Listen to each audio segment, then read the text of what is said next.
السلام عليكم ورحمة الله. قبل ما نبدأ عطر فمك بذكر الله والصلاة والسلام على رسول الله. أتمنى تدعموني وتشتركوا في القناة ليصلكم كل جديد.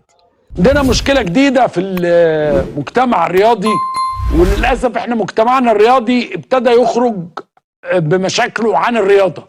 يعني كانت دايما المشاكل جوه مجتمعنا الرياضي رياضية. الآن وصلنا لمرحلة فكرية سياسية ثقافية قضائية. كابتن أحمد حسام ميدو كتب تويتة بيتكلم على 2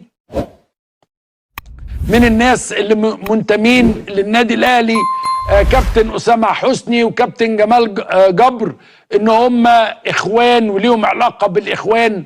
وبصراحه انا ما فهمتش ميدو ليه قرر يحط ابو قرش على ابو قرشين. يعني ليه ميدو قرر فجاه انه يعني يهاجم الناس ويقول عليهم اخوان؟ ايه الفكره فجاه؟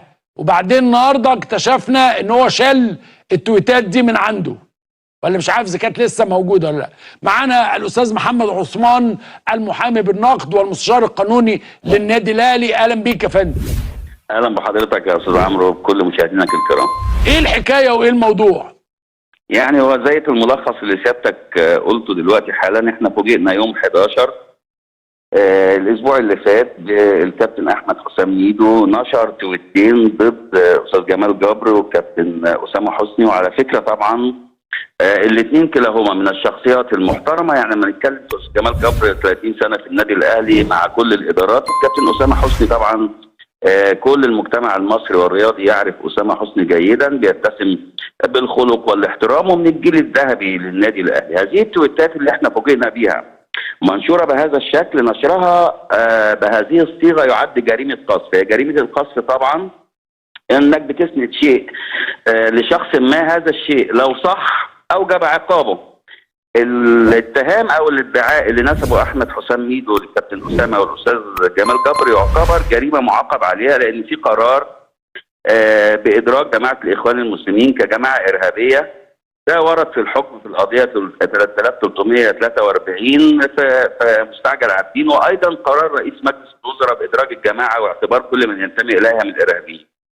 هذا الكلام طبعا ده هراء لا يستحق الرد. واعتقد ان النادي الاهلي دايما في اطار الحرص على استيفاء حقوقه، حضرتك حط تحت دي 100 خط.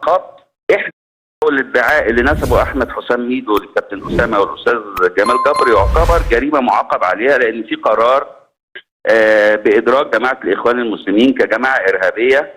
ده ورد في الحكم في القضيه 3343 في مستعجل عابدين، وايضا قرار رئيس مجلس الوزراء بادراج الجماعه واعتبار كل من ينتمي اليها من الارهابيين. هذا الكلام طبعا ده هراء لا يستحق الرد. واعتقد ان النادي الاهلي دايما في اطار الحرص على استيفاء حقوقه، حضرتك حط تحت دي 100 خط.